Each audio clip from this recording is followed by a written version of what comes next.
দিতে হবে, প্রতিটি কলেজে একটি নির্ধারিত কক্ষ দিতে হবে। তা এই যে দাবিগুলো আপনারা কেউ বলতে পারবেন না এই দাবিগুলো অযৌক্তিক বা অন্যায্য।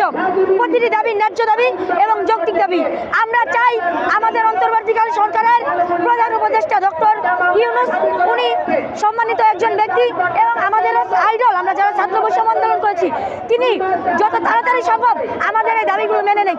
উনি যদি আমাদের দাবিগুলো মেনে না নেয় তাহলে উনি কি আমাদের কথা দিতে পারবে বা অন্য কেউ কি আমাদের কথা দিতে পারবে যে আমরা দুর্গাপূজায় নিরাপদ থাকবো? যেই পরিমাণে মন্দির ভাঙচুর হচ্ছে, মন্দিরে হামলা হচ্ছে, হিন্দুদেরকে অত্যাচার করা হচ্ছে, এই অত্যাচারগুলো থেকে ভবিষ্যতে এই অত্যাচারটা বেড়ে যে মন্দিরে হামলা হবে না, দুর্গাপূজার মণ্ডপে ভাঙচুর হবে না, এর কি কোনো নিরাপত্তা বা গ্যারান্টি দিতে পারে? কেউ পারে না। তাই সামনে যে 9 তারিখ দুর্গাপূজা রয়েছে, সেই দুর্গাপূজার আগে উনি আমাদের এই কথাগুলো যাতে বাস্তবায়ন করেন, তাই আমরা আজকে এই লং মার্চ টু ঢাকা সমাবেশটা আয়োজন করেছি।